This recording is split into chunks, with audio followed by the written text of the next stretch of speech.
Ada apa ni, Pak? Kat sini samosa, ayam, sardin, telur, daging. Ada macam-macam kan, oh. Hmm. Selalu orang order apa sini? Orang beli apa? Memang nak ayam lah. Ayam lah. Tapi saya suka sardin. Sardin, ya. Boleh bang? Bagi.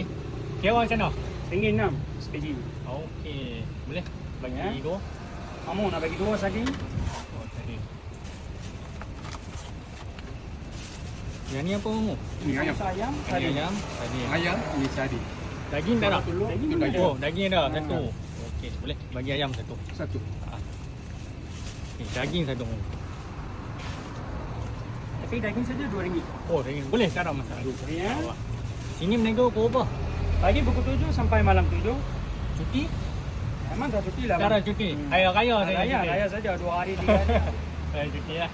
Alright. Okay, kamu. Berapa semua kamu? 68. 68. Okey.